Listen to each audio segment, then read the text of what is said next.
Antenne, bienvenue sur 10-12 le Zénith. C'est encore un plaisir de vous savoir nombreux à ce rendez-vous quotidien sur votre télévision et merci encore pour votre fidélité. Samuel Eto'o pourra-t-il justement, au-delà de toutes les recommandations faites par le comité exécutif de la Fédération camerounaise de football, décider de la mise à l'écart ou pas d'Antonio Conceição aujourd'hui, reconnu comme étant le sélectionneur des Lions indomptables du Cameroun. L'affaire justement fait grand bruit. Les regards sont tournés au moment où nous vous parlons vers la Fédération camerounaise de football. Samuel Eto'o et toute son équipe pourront-ils justement faire briller la force et le pouvoir de la Fédération camerounaise de football quand on sait quand même que l'entrée d'Antonio Conceição au Cameroun a été quand même émaillée de beaucoup d'incongruités. Comment comprendre en même temps la réaction de Narcisse Mouelekambi, ministre des Sports et de l'Éducation physique aujourd'hui? Mesdames, Messieurs, on en parlera. Les regards restent bien sûr rivés vers Tinga ce matin. Autre fait, et pas de moindre d'ailleurs, on parle encore certainement dans les jours à venir d'un remaniement ministériel, nouveau gouvernement certainement en vue. Les supputations vont bon train de part et d'autre sur l'étendue du territoire national. Des mouvements quand même sont bien sûr perceptibles. Nous avions choisi bien sûr d'en parler. Et pour certainement finir, que se passe-t-il exactement à la police judiciaire de Bonanjo ici à Douala? Qui est cet homme qui a été happé, retenu justement par les enquêteurs de la police judiciaire de Bonanjo à Douala, tout simplement pour des faits qui ne sont toujours pas avérés, convoqués d'ailleurs par le procureur de la République. Il y est arrivé et le vœu sous-jacent est qu'on souhaiterait bien sûr que sa compagne arrive au plus vite et qu'elle soit interpellée, gardée à vue, afin de ne pas participer à un procès qui aura lieu bien sûr le 23 février de ce mois au Cameroun. Qu'est-ce qui se passe exactement dans la police judiciaire de Bonanjo ici à Douala et le regard que bon nombre de Camerounais portent sur la justice en général? Mesdames, Messieurs, on fera un trait d'union là-dessus et on en parlera. Merci à vous. Installez-vous confortablement. On salue Charles Mbachou qui est avec nous ce matin, très fièrement. Monsieur Mbachou, bonjour à vous et bienvenue. Bonjour Monsieur Michel Ngachou, bonjour à tous les téléspectateurs. Je voudrais bien sûr avec vous, d'ailleurs préciser encore qu'il y a matin sur notre antenne, suite à l'évocation d'un chiffre qui a été erroné lors de nos traitements sur notre antenne, parlant de 1,870 milliard, bien sûr au niveau de la commune de Dibambari, on est revenu sur 1,150 milliard de francs CFA, juste pour faire la correction, pas pour s'excuser. Il faut qu'on s'entende très bien là-dessus, M. Mbachou Charlamagne. Oui, on a parlé d'un soupçon. D'un soupçon de détournement. Oui. On a rectifié le chiffre de 1 milliard 875 millions, 1 milliard 150 millions. Des enquêtes sont diligentées par des instituts. Equinox n'est pas un tribunal, non, M. Michel Ngachou. Voilà. Les enquêtes sont diligentées et on attend les décisions qui seront prises par les instances légal, monsieur Michel. Et en parlant, pendant que nous y sommes, il faut bien sûr le rappeler que nous continuons à mener toutes les enquêtes nécessaires autour justement des positions, de qui a fait quoi dans l'affaire. Et on continuera, merci monsieur Mbachou, à garder l'œil particulièrement sur la gestion de la commune de Dibambari aujourd'hui, malgré bien sûr tout ce qu'on peut bien connaître autour. Isabelle Carozopet, bonjour madame et bienvenue ce matin. Bonjour Michel, bonjour aux téléspectateurs. Il paraît qu'après vous hier, évoquant la question justement, je crois hier ou avant-hier, oui, la question de l'œuf ou l'œuf qui coûte 125 francs sur le marché maintenant, il y a eu un levé de bouclier, nous fait-on savoir que les prix seraient au rabais. Est-ce que vous me confirmez ça? Du tout, même pas parce que hier encore, je me suis retrouvée en train d'acheter des œufs. Je puis vous rassurer que la hausse des prix est bel et bien perceptible. Et même après avoir déboursé 100 francs, allez regarder justement de quel œuf il s'agit. C'est-à-dire que les œufs qu'on vendait dans le temps à 50 francs, ce sont ces œufs qui coûtent à 100 francs. C'est très compliqué. Mais il faut tout de même relever que c'est dans certains endroits, parce qu'il y a des endroits encore dans lesquels, ou alors on peut trouver des œufs au prix de 75 francs. Par contre, il y a bien d'autres endroits où c'est passé au prix de 100 francs, voire 125. Donc, il y a, on va dire, des prix qui sont pratiqués de façon, pas unilatéralement, mais chacun choisit de fixer son prix à lui, personnellement. Et je crois qu'au fil des temps, ça ne cesse de grimper. C'est-à-dire qu'après tel quartier, vous verrez qu'après quelques jours sera tel autre quartier. Donc, je crois que décidément, ça commence à être plutôt contagieux. C'est très compliqué. Bon, Bengan Kanji, bonjour. Bonjour Monsieur Ngachou Numba, bonjour à vous chers téléspectateurs. J'entends vous ce matin sur un sujet quand même qui fait l'actualité. La France décide justement de quitter le Mali enfin. Eh bien, même si la sortie d'Emmanuel Macron autour de la question reste encore un peu mitigée, la France peut-elle vraiment quitter le Mali? Si vous lisez les mémoires de Pierre Mesmer, il a été au commissaire chez nous, il avait dit la France dit partir pour mieux rester. Donc, quitter le Mali, oui, mais s'installer au Niger, au Burkina Faso, oui, et réengager les discussions avec, là, il n'appelle plus la junte en Guinée-Conakry, ça veut dire que la France est là. Avec un Alassane Ouattara, la France dit partir pour mieux rester. C'est-à-dire que le sommet Union européenne, Union africaine vise à, j'allais dire, à encercler le Mali et pour faire, j'allais dire, amener l'opinion publique malienne à commencer les mouvements contre le Assimi Goïta et son mouvement. Voilà l'orientation qui est donnée par la France, c'est-à-dire soulèvement populaire contre ce que la France appelle la junte. Très bien. Donc elle ne veut pas partir, elle veut rester. Si la France part, elle aura le statut du Portugal, elle ne peut pas accepter ça. Par ailleurs, justement, il faut rappeler que le président ivoirien Alassane Dramane Ouattara a fait une petite mise au point quant à la conversation qui aurait fuité sur les réseaux sociaux et qui a été longuement partagée, d'ailleurs où on entendrait quelqu'un qui, dit-on, ne serait pas Alassane Ouattara, en entretien avec une ponte du régime malien qui tenterait de tout faire pour renverser l'actuel système en place au Mali pour s'imposer. En tout cas, on verra un peu plus clair dans la situation. Mais il a dit quoi? Il dit justement que il y a des personnes qui ont la capacité d'imiter sa voix. Je paraphrase, globalement. Non, voilà. C'est donc, vrai. D'accord. Voilà. Comme ça. Mais lorsqu'on regarde, lorsqu'on écoute bien sûr l'audio, c'est pas à nous de confirmer si c'est vrai ou pas. Ça a été authentifié par des sources bien que c'est lui. Bien introduites. Attendons de voir. Bonjour à vous, chères dames, et bienvenue ce matin, Géraldine Mafou. Bonjour, monsieur Michel Ngachou. Bonjour à tous les téléspectateurs qui nous regardent encore fidèlement ce matin. Voilà, on va dire qu'avec vous également, on a toujours la chance chaque matin d'avoir des histoires, mais surtout des faits. Et là, il est important qu'on aille de plein pied. Voilà, l'histoire de ce matin est assez embarrassante. Il y a dedans beaucoup de tristesse. D'ailleurs, c'est l'histoire de Séraphin.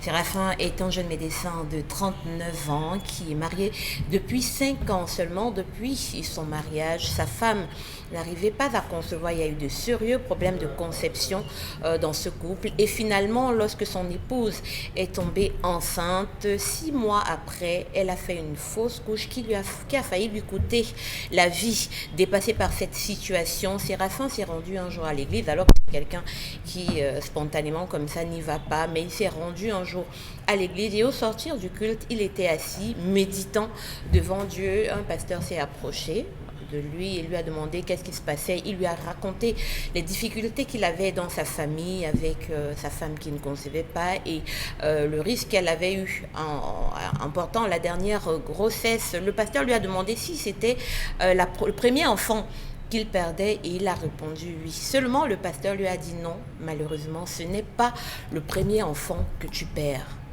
Séraphin était dépassé, il n'a rien compris. Le pasteur lui a dit va chercher et quand tu auras trouvé, reviens, on en parlera. Séraphin est rentré les premiers jours, il s'est dit bon c'est du n'importe quoi. Il a pris le temps de penser et son histoire l'a ramené 14 ans avant. Il était étudiant en médecine à Dakar au Sénégal. Il est allé dans une banlieue de Dakar pour faire un stage et au cours des 6 mois qu'a duré le stage, il a fait la rencontre d'une jeune fille. Et lorsque son stage s'est terminé, alors qu'il rentrait, la jeune fille lui a dit en blaguant un jour « J'ai l'impression que je suis enceinte, même si ce n'est pas encore confirmé. » Séraphin a mis ça sur le compte des petites folies qu'on fait lorsqu'on veut se séparer. Il a dit à la fille « Il n'y a pas de souci, je m'en vais et je reviendrai et on verra ça. » Sauf que Séraphin est parti et il n'est plus jamais revenu tel qu'il avait promis à cette jeune fille. Et sous la révélation du pasteur, Séraphin s'est dit qu'il a peut-être commis quelque chose qui le rattrapait. Il a improvisé un voyage sans rien expliquer à son épouse. Il est retourné dans cette petite banlieue dakaroise et là-bas, il a appris par la grand-mère de la fille il s'était avéré effectivement qu'elle soit enceinte. Malheureusement, en donnant la vie à leur fille, elle a perdu la vie cette jeune fille est décédée. Et 3 ans plus tard, leur petite fille également est décédée. Et la grand-mère de cette jeune fille a raconté qu'elle avait tellement souffert avec la grossesse qu'elle n'avait pas pu tenir et qu'elle avait dit en décédant que le jeune homme qui l'avait enfantée avait promis de revenir, n'était jamais revenu et qu'il souffrira ce qu'elle a souffert. Donc, il traîne avec lui, on et va dire, Séraphin un karma, une malédiction. A compris, oui, que justement, cette malédiction avait rattrapé son foyer. Il a demandé à la grand-mère de la fille comment faire. Elle a dit d'aller au Cameroun, revenir avec son épouse et quelques membres de la famille de son épouse pour que quelque chose soit fait. Sauf que Séraphin, revenu au Cameroun, se demande comment déjà révéler ce genre de choses à son épouse. Il craint pour sa réaction. Et puis si cette famille avait véritablement gardé une dent contre lui et voulait justement faire quelque chose qu'il ne comprendrait pas contre son épouse, il est embarrassé. Il demande, faut-il y aller? Faut-il ne pas? Faut-il révéler les choses telles qu'elles le sont à son épouse? On va tenter justement ce matin d'avoir nos avis là-dessus, mais surtout laisser aussi les téléspectateurs décider, nous laisser leurs avis et leurs commentaires, mesdames et messieurs. Je commence avec vous, Isabelle Carole Zoupette. Oui, les femmes, je veux dire, la question de la conception interpelle tout le monde, l'humanité dans la globalité, parce qu'en fait, nous avons aussi une mission réelle à assurer la pérennité de l'espèce humaine aujourd'hui. Oui, on veut des enfants, mais quand on se rend compte qu'il y a eu un manquement par le passé, et la solution proposée, on mettra tout quand même pour s'en sortir, Isabelle. Dites-vous. Oui, je crois que l'histoire devrait suffisamment interpeller les hommes qui écoutent ou encore regardent l'émission ce matin, d'être... Quand on demande aux hommes d'éduquer leur sexe, il s'agit pour eux de pouvoir vraiment être responsables de tout ce qui pourra arriver, parce que dites-vous bien, si vous échappez aujourd'hui, à l'avenir, vous paierez forcément le prix. D'aucuns diront l'enfer c'est sur terre, le paradis c'est sur terre. Avant d'arriver au ciel, il y a des choses qu'on pourrait déjà payer ici-bas. Je crois qu'il a voulu se débarrasser de cette fille. Il était conscient qu'elle était enceinte, qu'elle était si jeune et tout, mais il l'a abandonnée. Pire encore, il a abandonné une femme enceinte. Il reconnaît l'auteur de la grossesse. Si on ne veut pas avoir un enfant, on prend des dispositions pour ne pas avoir cet enfant. Et je suis sûre, quand il allait avec cette fille, il lui disait, ma chérie, écoute, vraiment je t'aime, je veux t'épouser, je veux que tu sois la mère de mes enfants. C'est pour ça que cette fille lui a offert sa période féconde qui est extrêmement sacrée. Oui, parce qu'il y a des femmes qui ne vous offriront jamais leur période féconde. Mais quand une femme prend sur elle de le faire, alors retenez qu'elle vous aura tout, mais alors tout donné, et il faudra en faire bon usage. Il y en a qui ne sont pas conscientes aussi. Hein. Il y en a aussi qui ne sont pas conscients de ce qu'elles sont en période féconde. Voilà. Il y en a qui ont des troublements. Il y a des non, c'est pour dire que c'est simplement pour dire qu'elle a accepté de faire cet enfant avec vous. Elle a accepté avoir des relations sexuelles non protégées. Il y a des accidents, madame. Non, il n'y a pas des accidents dans ce sens-là, Michel Ngacho. N'allez pas légaliser ou justifier les responsabilités des hommes. N'allez pas le dire. Quand même, sur ces antennes, vous savez qu'il y a tellement de personnes qui écoutent ce programme et vous n'allez pas dire qu'il y a des accidents qui existent quand on parle de grossesse. Il n'y a pas d'accident qui existe. Sinon, comment comprendre qu'une femme vraiment qui n'entretienne pas de rapport sexuel ne soit pas enceinte? Donc, il n'y a pas d'accident. Oui, je dis encore simplement qu'il peut y avoir des troubles au niveau des décomptes. La science, au moins, ne ment pas là-dessus. Et une grossesse sous-entend des rapports sexuels non protégés. Oui. C'est clair. Il y a aussi la procréation assistée. Oui, mais sauf que pour le cas d'espèce, je ne sais pas de ça. Voilà. Donc, je crois donc vous pensez véritablement qu'il y a eu un manque d'éducation, si vous voulez, de ces parties génitales pour l'homme, oui. Et aujourd'hui doit payer le prix parce qu'il aurait fait des promesses qu'il n'a pas tenues. Oui, c'est ça la raison. Des promesses non, vous dites qu'il l'a, on ne peut pas filmer, il l'aurait. C'est pas comme il a promis qu'il reviendrait, il n'est jamais qu'il n'a pas tenu. Michel Ngacho, n'allez pas dédouaner cet homme comme tous les hommes ou encore qui passent le temps à enceinter des femmes et à changer de numéro de téléphone et à déménager. N'encouragez pas ça, Michel. Oui. Ils sont tellement nombreux, vous trouvez des mères célibataires un peu partout. Non, le père de l'enfer, je ne sais pas. Je l'appelle, ça ne passe pas. Je suis allée chez eux, il n'est plus là-bas, il a déménagé. C'est tellement récurrent ce genre de cloche. Il a promis à cette fille, je reviens à Dakar, je reviendrai au Sénégal pour te voir l'enfant et tout. Il n'est jamais revenu. Et s'il vous plaît, il prend celui d'aller se marier, d'attendre d'avoir un enfant. Non, mais comment c'est possible? Comment vous pouvez attendre à un enfant? Pourtant, l'enfant que vous avez, vous l'avez rejeté, vous l'avez abandonné, vous n'avez même pas cherché à avoir des nouvelles de cet enfant. C'est irresponsable, c'est sadique son comportement. Est-ce que c'est pas un peu se tirer par les cheveux lorsqu'on s'arrête sur un tel argument? Je me retourne vers vous rapidement, Géraldine Mafo. Lorsqu'on s'arrête sur un tel argument, disons, d'accord, tu as fait une promesse, tu ne l'as pas tenue, et bien désormais la famille se dit, bon d'accord, comme il nous a dit qu'il venait, n'est pas venu, maintenant l'on lui fera payer le prix. Est-ce normal? Est-ce raisonnable?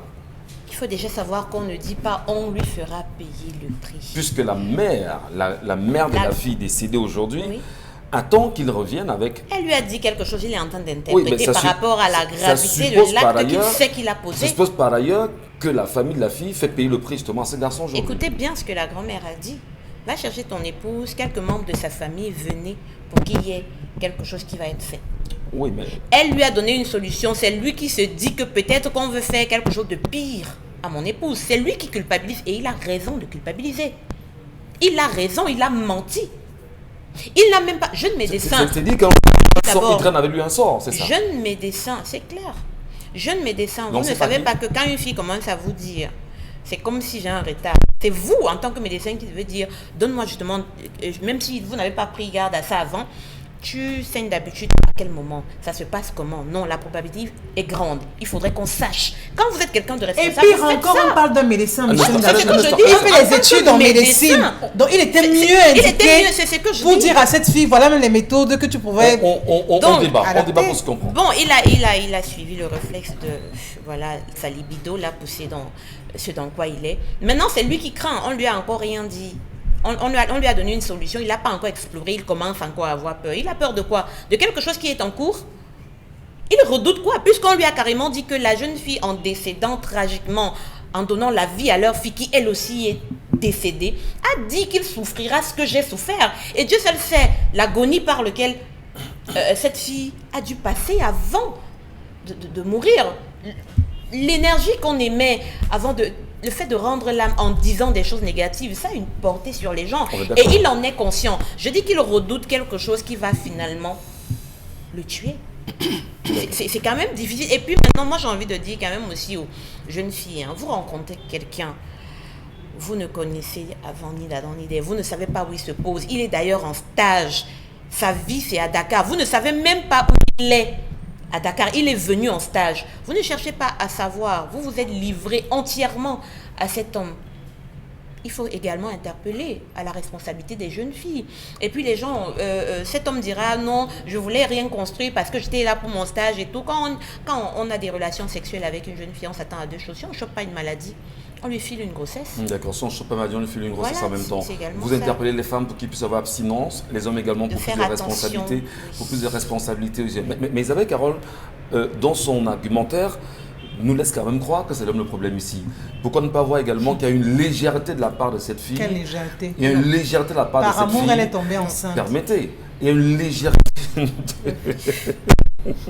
Mais vous riez, par amour, elle est tombée enceinte. Oui, elle a accepté avoir une grossesse de cette femme. Par amour. Oui, c'était par amour qu'elle a fait. Sont d'accord, c'est là. En aucun moment qu'il y a une légèreté de sa part. En aucun moment dans l'histoire, le monsieur n'a dit elle a voulu avorter. Pourquoi vous ne voyez que ça? Elle était légère. Elle a été naïve. Elle était naïve. Elle a été naïve parce qu'elle croyait à quelque chose. Vous savez, quand vous avez un jeune homme médecin, c'est là dit quand même qu'il a un avenir et tout. Parce que ne riez pas, Michel Gacho, c'est assez sérieux. Non, ça veut dire qu'il maîtrise le corps de la femme. Voilà. C'est un médecin. C'est-à-dire qu'il est expert sur les questions de santé. Je dis bien, la jeune fille a été naïve. Cet homme a été irresponsable et il continue même d'ailleurs dans son irresponsabilité. Parce que quand on regarde l'attitude des Séraphins, il est là face à quelque chose qui va assurément détruire sa vie, qui a même déjà commencé à détruire.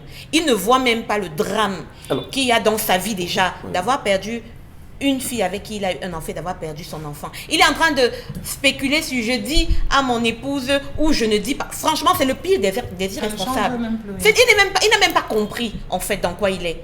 Il ne mesure même pas que ça se joue là, sa vie est en train de se jouer là. Il ne comprend rien, il est irresponsable depuis la pointe de ses cheveux jusqu'à la plante de ses pieds. D'accord. Franchement. Je m'entends de où, cher Lamine Bachou. Je reviens sur les deux éléments. La fille, à la base, est tombée folle amoureuse du jeune médecin en stage. Les deux tourtereaux se sont laissés emporter. Ils se sont filés des grossesses en réalité. Lui, il est reparti promettant qu'il devait revenir, il n'est jamais revenu. Elle, en donnant la naissance, va décéder en promettant que le pire lui arrivera. Et la famille qui a acquiescé, celle de la fille justement aujourd'hui, et le garçon qui dit traîner avec lui une malédiction. C'est suffisant pour croire une telle histoire, Charles Lamel? Ou le garçon, lui aussi médecin, n'a pas de soucis à concevoir? Monsieur Michel Ngatou, vous avez évalué les dégâts de la CAN 2021 au Cameroun? Vous avez évalué? Vous avez évalué? Non, c'est la voie en arrière-plan. Les dégâts de la CAN en termes de grossesse. Vous avez évalué le passage des Chinois à Yassa?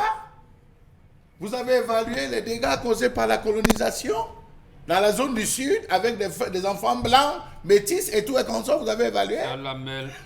La zone de Kribi en Sudan. Voilà. Monsieur Michel Ngatou, dans toutes les villes où il y a mouvement, on se retrouve à vivre seul. Je ne m'en prends pas au jeune garçon. Ce jeune garçon est naïf. Ah bon? Très naïf. C'est pas de sa faute, il est naïf. Est-ce que c'est parce que je sais lire que je sais écrire? Est-ce que c'est parce que je sais écrire que je sais compter? Est-ce que c'est parce que je sais compter que je parle bien français? Non, permettez-moi. Il est naïf. Pourquoi, monsieur Michel Ngatou? Lorsqu'on envoie un enfant à la boutique, la première fois qu'on commissionne un enfant à la boutique, qu'est-ce qu'on lui dit? Comme tu pars, ne dis pas bonjour à X, tu ne dis bonjour à personne. Tu pars, tu payes ce que tu dois payer, tu rentres à la maison.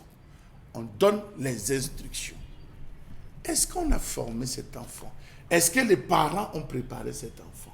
Lorsqu'on envoie un enfant quelque part, on lui enseigne des choses. La parole. Sache que comme tu pars, je ne serai pas avec toi. La parole. Ta parole vaut de l'or et ton silence d'argent. Ne prends pas une promesse. On prépare l'enfant. Cet enfant parle de 25 ans. Dans le contexte, si c'est... Beaucoup de parents, et Bob le disait, vous envoyez vos enfants à 16 ans, il a eu le bac 15 ans. On se dit, il faut qu'il ait fait une école. On fait aussi le concours. On envoie l'enfant. Qu'est-ce qu'on met dans l'esprit de l'enfant? Rien. Voilà un enfant qui ne connaît pas à 25 ans l'importance de la parole. La parole donnée, monsieur Michel Ngatou. Demain à 6 heures, on se voit. La parole donnée. Tout chez lui, c'était le jeu. La preuve, il connaissait la maison, mais pas la grand-mère. Il connaissait la maison, mais pas la famille. Ça veut dire que c'était le jeu de cache-cache. Et dans le jeu de cache-cache, il n'y a aucune responsabilité. Il y a. S'il vous plaît, vous avez eu la parole tout à l'heure, on vous a laissé parler. Il n'y a aucune responsabilité dans les jeux des gens. Où es-tu? Me voici. Il a fait ou pas? Il a fait. S'il vous plaît. Nous tous, on a joué dans les films, madame. Et pourquoi on jouait dans les fûts? C'était Edouard. Ils ont joué. Ce n'était pas l'objectif de se marier. Dans toutes les zones où il y a eu des conflits, il y a eu des grossesses indésirées. Et on s'en plaint chaque jour dans certaines zones où Boko Haram passe ses consorts. Je ne valide pas l'acte. Je ne valide pas l'acte. Mais je dis, monsieur Michel Ngatou, c'est un stagiaire. C'est un Camerounais qui passe. Il n'a aucun membre de sa famille. La jeune fille tombe amoureuse. Quelle est amoureuse du garçon? Quelles sont les garanties? Il n'y a aucune garantie. Elle se dit, monsieur Michel. Est-ce normal qu'en décédant, qu'elle ait... Monsieur Michel Ngatou. À l'endroit de cet homme. Lorsqu'elle constate, à quel moment a-t-elle informé la famille? Lorsqu'il est rentré, quand il était encore là, la fille n'a pas pris la peine de le faire. Il a dit qu'il revenait. Donc, monsieur Michel Ngatou, permettez-moi, moi je suis dans les faits. La fille elle-même n'a pas su, elle n'a pas pris assez au sérieux. Parce que cette relation, avant de partir, je tiendrai à ce qu'on s'asseye, qu'au moins une de mes sœurs, un membre de la famille, une personne soit au courant, puisque tu as dit que tu viens prendre l'engagement. C'est rester dans le jeu. Je dis bien encore, beaucoup de filles se retrouvent là parce que c'est le jeu. Le jeu? Oui, c'est le jeu. Lorsqu'il y a déjà enfant, s'il vous plaît, lorsqu'il y a déjà enfant, il y a un engagement qui doit être pris. D'abord par les deux, et ensuite on doit associer un membre de la famille. Elle n'a associé personne. Elle a porté sa colère. Elle s'est retrouvée à dire à sa famille, oui, j'ai connu un gars, c'était un Camerounais. On lui a dit tout ce qu'elle a dit, elle a subi, et à la fin, elle a dit, il payera le prix. Est-ce qu'elle-même ne traîne pas avec lui un sang? Non, monsieur Michel Ngachou. Comment si ce monsieur avait eu 3 femmes, il aurait payé le billet de ces 3 femmes et venu avec 3 membres de famille de ces femmes. Mais si encore là, je dis qu'il a commis une erreur. Ce qu'il aurait dû faire, je le lui dis quand il est déplacé, lorsqu'on lui a dit, il se serait courbé, il aurait pris un caillou, la poussière en disant, tu es témoin de ce qui a été dit, mon cœur est limpide, je demande pardon. Parce qu'il ne peut pas avoir accès à la tombe, je demande pardon. Parce qu'il prend ce caillou, il rentre avec. Comme chez les bons temps. On aurait géré ce problème. Bon, Bengal, il faut sortir justement au-delà de l'histoire de ce matin. Il y a une responsabilité qui interpelle non seulement la société aujourd'hui, je veux dire les individus, mais surtout les familles. Alors, quel rôle joueraient les familles ici pour pallier aux soucis que présente ce médecin? Justement, votre question, c'est comme si vous avez lu dans mes pensées. Justement, je ne voulais pas m'acharner ni sur la fille ni sur le garçon. Parce que, écoutez bien, je le dis depuis au moins 5 ans, le premier principe dans le bien-être social, c'est l'association des sciences exactes et des sciences molles. Lorsqu'on le dit comme ça, vous avez l'impression que c'est des termes rébarbatifs. Pour le cas précis, la médecine est une science exacte et l'anthropologie, c'est une science molle. Comment associer la médecine de l'anthropologie? Est-ce que vous savez que lui, médecin occidentalisé, on ne lui a pas appris qu'il y a des gens qu'on ne peut pas opérer facilement? Est-ce qu'on lui a appris qu'il y a ceux qui aura certains patients, quand il les aura en face, il va lui dire, avant de maintenir, je vais me laver? Il ne le sait pas. Il ne le sait pas. Donc, effectivement, c'est de la responsabilité des familles. C'est de la responsabilité des familles.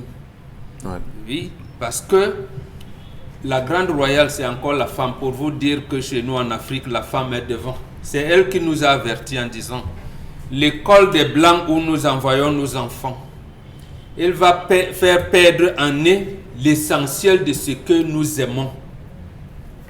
Mais on ne garde jamais, on ne fait pas allusion à ça. Donc cet enfant est naïf.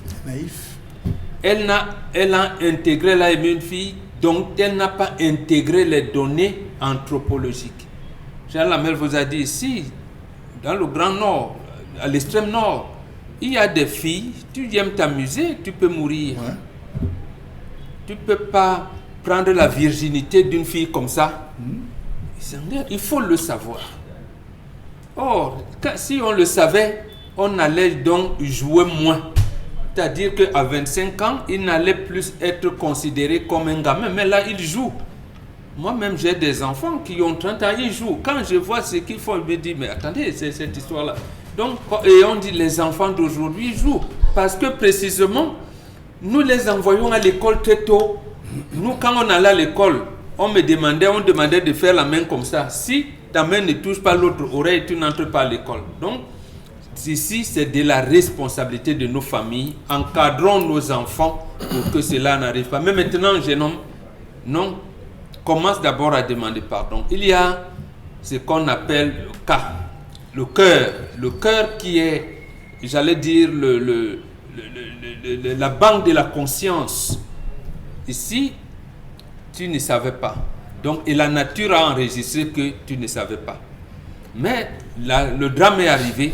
La nature a enregistré parce la nature a enregistré les paroles de la fille. Tu commences à demander pardon. Tu en parles à ta femme et tu repars. Commence d'abord à demander pardon à ce qui s'est passé. Mais ça c'était arrivé par ta naïveté. C'est comme ça que ça se fait. Vous savez, M. Michel Ngachou, il faut dire qu'il est là en terre étrangère. Et ce n'est pas donné à tous. Il ne peut pas rentrer, il va payer le billet d'avion à combien de personnes? Les éléments importants. C'est une punition. Hein. Monsieur Michel Ngachou, c'est les éléments importants on prend la terre. Lorsque vous vous déplacez, lorsqu'on enterre même quelqu'un loin de sa terre natale, lorsqu'on a versé, on prend la terre de là où on l'a enterré. C'est très, très important. Lorsque le pape, vous le voyez chez les chrétiens, arrive, lorsqu'il descend de l'avion, la première chose, il baise le sol. Vous ne pouvez rien faire sans la terre. Tu es poussière, tu retourneras poussière. Je dis, s'il avait été là-bas et s'il avait pris conseil avant de partir, on lui aurait dit, dans cette concession, tu prends la terre. Mais comme il est chrétien, et on dit que si tu es sale, comme quoi, je te rendrai plus blanc que neige, qui rentre briller. Merci. Merci. Merci à vous, merci à chacun. J'ai l'impression que vous n'êtes pas très d'accord. Hein. Oui, c'est que ce matin, l'histoire est très interpellative pour ceux qui aiment dire que l'enfant va grandir et venir me chercher. Oui. C'était pas le cas. Puis à 25 ans. Ouais. Le rapport à quel niveau? Le rapport est où, madame? Enseignez la valeur de la parole à vos enfants. Mon fils, sache que le vent qui sort de ta bouche, sache que le son que tu émets a une portée. Avant de dire oui, pense à ton oui. Apprenez ça à vos enfants. D'accord. Quand on vous écoute, on a l'impression qu'à 25 ans, on est si naïf que ça, on sort du berceau, ou bien qu'on est encore au berceau. Non, mais arrêtons de dire ce On a eu le bac à 16 ans. Oui, à 25 ans, on est suffisamment responsable. On sait ce qu'on fait. On peut déjà distinguer ce qui est sucré et ce qui est amer. Ça veut dire qu'on doit être responsable de nos actes. Donc, je crois que ce qu'il faut dire ce matin, si on a pu envoyer cet enfant aller étudier ailleurs, ça veut dire qu'il a cette capacité à pouvoir se mouvoir tout seul. Alors, à prendre des responsabilités. On voit ce qui se passe à Angela Raphaël. Assumez vos actes. Assumez vos actes quand vous décidez d'enceinte des filles. Allez jusqu'au bout. Merci, mesdames. Merci, monsieur. Merci également à nos téléspectateurs ce matin. Qu'est-ce qu'on fait pour cet homme? Qu'est-ce qu'on lui dit? Vos commentaires, on les attend.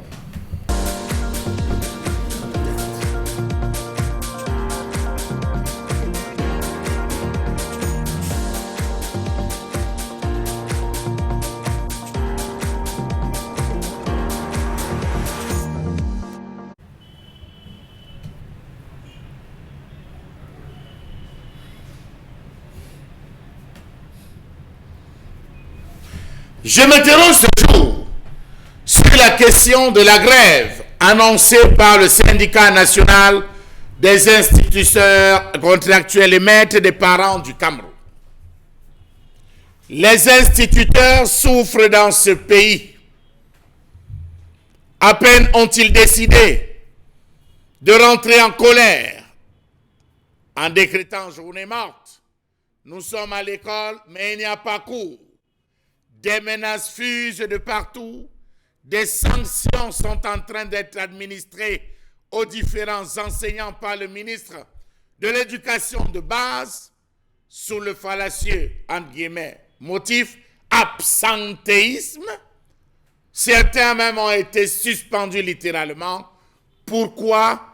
Pour essayer, dit-on, de résoudre un problème qui est connu depuis des années. Dans un préavis de grève adressé au ministre de l'Éducation de base le 2 février dernier, en même temps que ses homologues de la fonction publique, des enseignements secondaires, de l'emploi et de la formation professionnelle, le président du syndicat national des instituteurs contractuels et des maîtres des parents a attiré une nouvelle fois l'attention des pouvoirs publics sur le peu d'intérêt qui est donné à la situation administrative et financière de ses membres. Le syndicat des instituteurs contractuels et des maîtres des parents, c'est un sujet contre les négligences dont ils sont victimes de la part des ministères de l'Éducation de base et de la fonction publique. Ils sont allés jusqu'à dire que si l'instituteur n'est pas n'est plus une priorité, pour vous, ministère de tutelle, que deviendra l'école républicaine? Comment donc comprendre que les actes d'avancement de ces instituteurs ne sont plus payés? Ne sont pas payés, mais ne sont plus payés, ni remis aux intéressés, s'est interrogé le président du syndicat. Les dossiers sont bloqués dans les ministères de tutelle, notamment les avancements automatiques qui étaient supposés être virés dans les salaires. Depuis 2 ans, rien n'est fait. Il y a des dossiers qui sont bloqués à la fonction publique. Pourquoi? Suivez le regard. Savez-vous que certains dossiers sont rejetés parce que le ministère de l'Éducation de base exige que les enseignants concernés viennent eux-mêmes. Vous avez des enseignants qui sont en Ngalamandoura. Vous avez des enseignants qui sont à Ayos. Vous avez des enseignants qui sont à Garigombo. Vous avez des instituteurs, enseignants qui sont à Poli, là-bas dans le nord. Exigez par le ministère de l'Éducation de base que ces enseignants, ces instituteurs viennent eux-mêmes, reviendra à dire qu'ils abandonnent leur salle de classe pour venir suivre les dossiers au ministère. Qu'appelle-t-on donc décentralisation? Posons donc la question au ministre. Savez-vous que beaucoup d'entre ces instituteurs accumulent déjà plusieurs avancements non payés, tandis que d'autres continuent d'avancer en tant que contractuels alors qu'ils sont déjà fonctionnaires? Pourquoi le ministre de l'Éducation de base et le ministre de la fonction publique et de la réforme administrative ne prennent pas sur eux de traiter avec une diligence sans pareille le dossier des instituteurs? Comment comprendre que plusieurs vagues d'instituteurs recrutés par le Mineduc et le Minefropra sont à ce jour sans salaire ni rappel pour certains? Ces instituteurs travaillent dans des conditions misérables et ont été réduits à devenir des mendiants, des simples mendiants auprès des parents d'élèves. Savez-vous que de nombreux enseignants accumulent des arrêtés et décrets d'intégration, des allocations familiales, des primes de suggestion, des aérés de vacations au CEP et autres qui jusqu'à ce jour ne sont toujours pas payés? Monsieur le ministre de l'Éducation de base, que se passe-t-il? Question. 9 préoccupations sont à retenir dans l'exigence d'avancement et de prise en solde automatique, en relevant que seulement 2% des 6 000 instituteurs qui ont été sevrés d'avancement ont pu être satisfaits. La dénonciation des recrutements par voie de concours, alors que la première phase a montré de grandes limites. L'appurement des aérés de vacations des examens qui ne sont pas toujours payés dans toutes les régions et départements, malgré toutes les promesses et dotations budgétaires qui ont été faites jusqu'ici. L'appurement des aérés de salaire des instituteurs recrutés en 2016 et qui n'ont pas toujours eu leurs rappels salariaux à ce jour. La prise en compte de l'ancienneté des recrues lors de leur recrutement. Le paiement de la prime de fidélisation dans les régions de l'Est, de la Damawa, du Nord et de l'extrême Nord qui restent sans suite à cause des dénonciations des malversations survenues dans sa redistribution aux instituteurs. Le détournement des primes de rendement, le paiement d'allocations familiales et enfin le paiement des primes de suggestion sont les points mis à l'ordre du jour par ce syndicat. Pourquoi le ministère, et je termine par là, se targue à dire nous avons été sous le Covid, toutes les priorités ont été de régler le Covid, toutes les priorités ont été de s'occuper du Covid.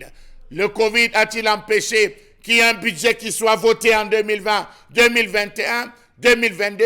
Le Covid a-t-il empêché qu'on puisse s'occuper décemment de ces différents enseignants lorsqu'on sait que 180 milliards ont été répartis à ces différents ministères pour leur permettre d'assurer véritablement leur combat contre le Covid-19? Finalement, le Covid-19, c'est comme le diable. On le met dans toutes les sauces. Merci infiniment, cher Lamine Badiou. Merci pour cette colère. On va également se retourner vers les enseignants ce matin qui nous regardent. Il faut dire que depuis lundi, ils ont décrété pas de cours. Ils sont dans les établissements, mais il n'y a pas de cours. Ils ne dispensent pas de cours. Ils ne dispensent pas de cours, ils sont assis, mais la grève a été annoncée depuis le 3 février dernier. Ils avaient décidé quand même qu'à partir du 14 février, ils devaient rentrer dans cette grève-là. Et vraiment, j'ai envie de dire que c'est assez compliqué quand même pour le pays, pour le Cameroun aujourd'hui.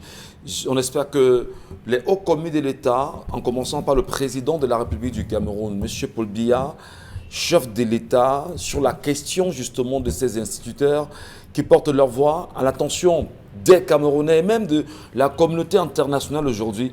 Qu'est-ce qui peut justifier que ces derniers n'arrêtent pas de se plaindre sur des faits quand même assez graves? On parle bien sûr du non-paiement des avancements, les avancements qui depuis 2 ans ne passent plus et les gens accumulent déjà aujourd'hui 2 à 3 mois, voire 4 à 5 ans d'avancement non payés. Depuis 2016. Depuis 2016 quand même. Je manque de mots. Les gens, certains responsables ont dit que le ministre ne va pas traiter les dossiers qui sont antérieurs à sa nomination. Voilà. Donc c'est antérieur, il n'y a pas de continuité. Il n'y a pas de continuité, c'est incroyable. Il n'a pas connaissance des dossiers antérieurs. Donc chaque ministre qui viendra désormais doit bâcler avec ce qui est sous son règne, entre guillemets, et puis dira, bon d'accord, j'ai laissé, si j'ai pas fini, tant mieux, celui qui viendra, c'est comme ça le Cameroun. Isabelle Carozo-Pé, je voudrais qu'on commence d'abord par le mépris que l'on peut afficher à l'endroit de ceux qui sont à la base de l'éducation nationale, nos instituteurs, ceux qu'on appelle les maîtres et les maîtresses d'école primaire, Voilà. parfois Moi, publiques. par exemple, c'est les seuls que j'ai connus. Franchement, comment un pays comme que nous aimons peut choisir de mépriser ce corps de métier à ce niveau? Pourtant, ce sont des personnes que moi je salue particulièrement parce que je vous assure, quand vous allez laisser l'enfant à l'école, vous voyez simplement vraiment comment ces maîtresses, ces maîtres s'y prennent pour discipliner ces bouts de choses. Ce n'est vraiment pas évident au primaire. Parce qu'au secondaire, encore, on a des personnes un peu plus matures, c'est-à-dire qu'on n'est plus encore à ce stade où on va te rappeler 50 fois à l'enfant, il faut t'asseoir ici, non cesse de pleurer, il y a un moment qui arrive et tout. Vraiment, au primaire, le travail ou encore à mettre le nez, il est double. C'est vraiment pas évident. Et de voir comment ils sont traités avec autant de légèreté entraîne vraiment cette désinvolture même à vouloir enseigner. Parce qu'il faut le dire, malheureusement aujourd'hui dans notre pays, quand vous êtes enseignant, ça veut dire que vous avez cherché toutes les issues et vous n'avez pas trouvé. Et puis vous vous dites, ok d'accord, j'enseigne d'abord en attendant. Pourtant, ça ne devrait pas être le cas. Ça devait être considéré comme tout autre métier. Ça devait être un métier suffisamment noble qui devrait pouvoir nourrir son homme. Alors, quand on dit qu'on ne gère pas les dossiers d'antan, c'est pour dire quoi? Les dossiers même vraiment qui sont courants ou alors qui datent de sa période justement à cette fonction-là. Est-ce que ces dossiers sont suffisamment traités? Est-ce qu'on a besoin d'entrer ou encore de faire grève pour se faire entendre? Et puis quand des gens décideront de faire une marche pacifique pour mieux se faire entendre, on dira par la suite, elles ont été incarcérées, vraiment 100 ans, 7 ans de prison, 10 ans de prison, 5 ans, 4 ans. C'est pour dire qu'à un moment donné, on fait l'effort de vouloir museler le peuple, de vouloir museler ses enseignants. Qu'est-ce qu'ils doivent faire aujourd'hui? Ils revendiquent simplement ce qui leur revient de droit, ce qu'ils devraient pouvoir avoir. Aujourd'hui, ils arrêtent de faire cours. Comment est-ce qu'on va pouvoir rattraper ça par rapport au calendrier scolaire? Ce sera rattrapé comment? Pendant quelle période est-ce qu'ils vont continuer à faire cette grève? Est-ce qu'ils seront entendus? On ne sait pas. Qui paye les pots cassés à l'instant? Ce sont ces élèves qui sont privés de cours. Ce sont ces instituteurs eux-mêmes qui n'arrivent pas à pouvoir gérer ou encore joindre les deux bouts. Ça veut dire que le mal est tellement profond, il nécessite qu'on s'y penche dessus. On n'a pas besoin d'arriver à l'extrême pour se faire entendre. Je voudrais arrêter sur le mépris que l'on affiche à l'endroit des enseignants au Cameroun. Véritablement, nous pensons que si le chef de l'État, qui une fois, lorsqu'il est arrivé au comice agropastoral Mohambengan Kandji, on l'a vu, lui, Paul Biya, très heureux de retrouver son maître, ou bien son maître, je pense bien, du primaire, le ramener justement dans les résidences qu'il était préparé pour lui, le chef de l'État et toute sa suite, honorant son maître au vu et au su du peuple camerounais et même de la communauté internationale. C'est la preuve par un qu'il faut honorer les enseignants, parce qu'ils sont à la base de l'éducation. Alors non seulement on travaille dans les conditions que nous connaissons, et il n'y a pas d'avancement depuis 2016, nous sommes en 2022, Mbombo Bengan. Qu'est-ce qui peut gripper autant ce système éducatif au Cameroun, poussant même ses maîtres à la révolte aujourd'hui? Non, c'est ces instituteurs à la révolte. Parce que nous n'avons pas eu de courage politique. Le président de la République actuelle a décidé de tuer l'école et la santé en premier. C'est une décision politique. Il l'a fait de manière subtile. Les gens n'ont pas vu venir, mais nous, on voyait venir. On voyait venir. Lorsqu'il lance le 6e plan quinquennal, le 14 août 1986 à l'Assemblée nationale, il avait dit qu'il n'irait pas au FMI.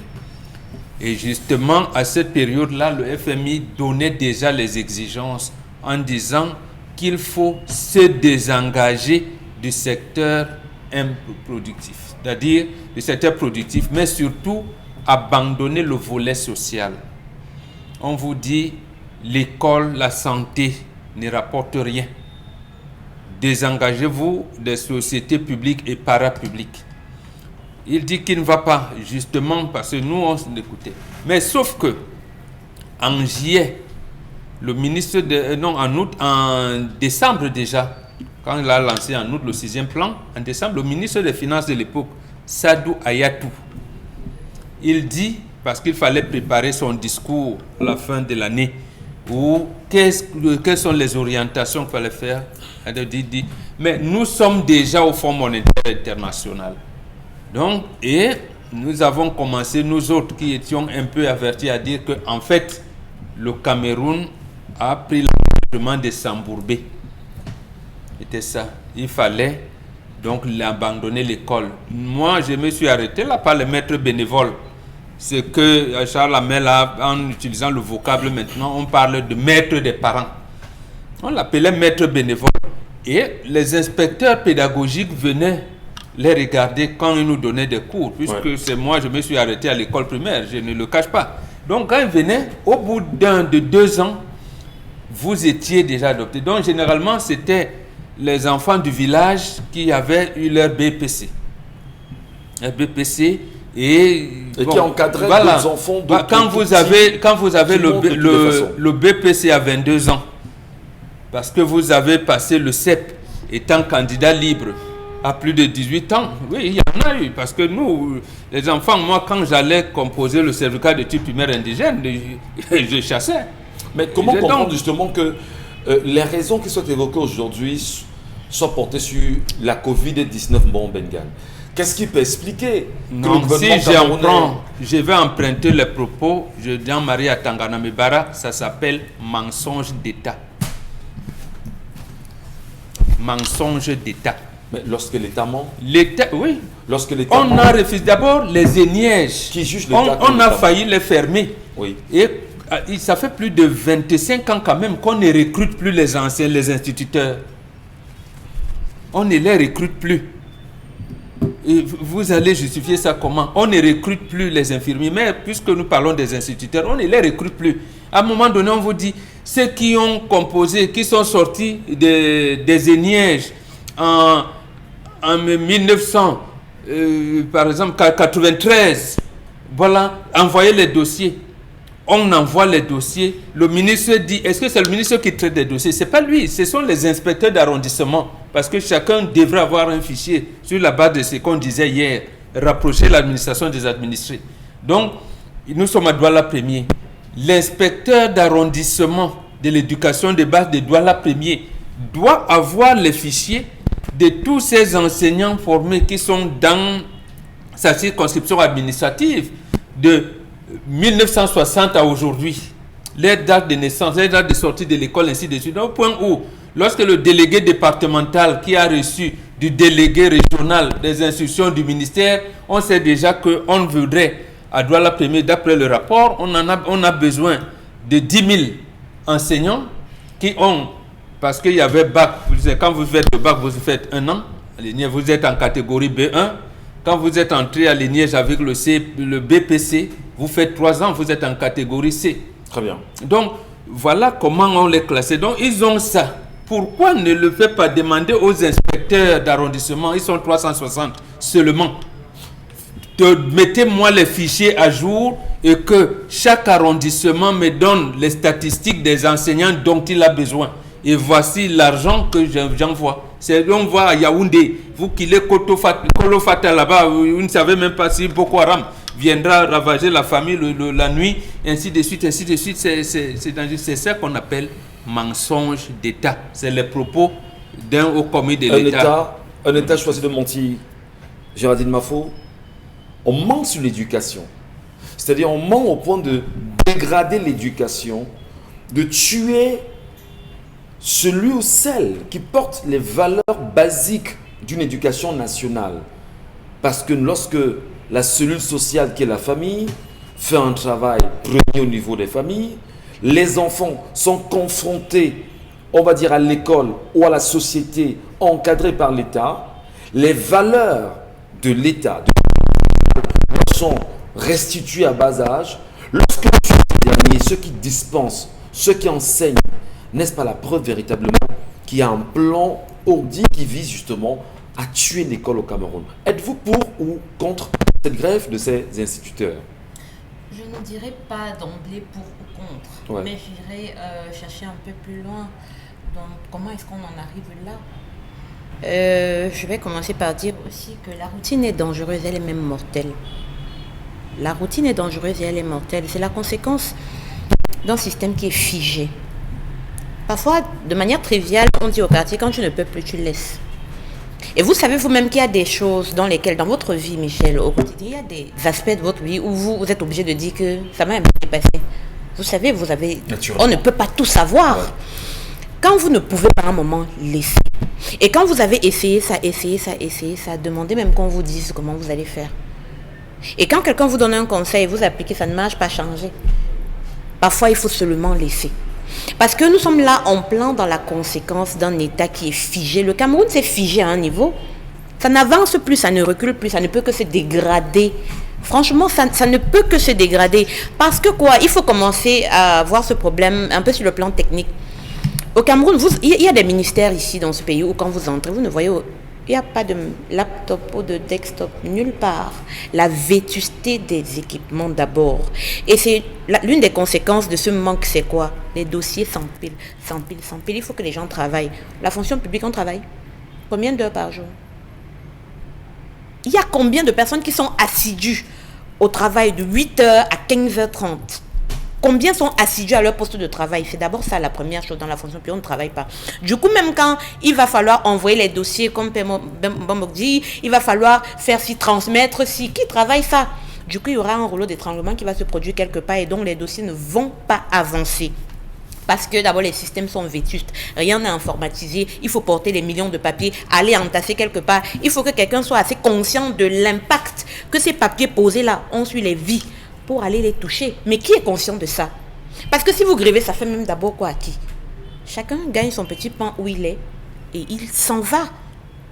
Moi, Comment pouvons-nous arriver à ce niveau? Mais on arrive là parce que c'est le... Vous l'avez posé, hein. Oui, c'est un peu terrible. Moi, j'ai eu l'expérience de ma mère qui était infirmière et dont les dossiers ont souvent traîné des années dans son ministère de tutelle. Le temps qu'un dossier parte de la porte 203 pour la porte 309 en face, mais c'est 3 mois. Et parfois, il faut même que vous veniez donner un peu d'argent pour que le monsieur s'y porte votre dossier dans la pile de dossiers là, pour envoyer en face, hein, la porte qui est en face. Vous allez voyager, mon père avait voyagé à un niveau... En tout cas, on va vous donner l'occasion, mesdames et messieurs, de nous laisser vos commentaires. C'est très important. Qu'est-ce qu'on fait de nos enseignants instituteurs aujourd'hui?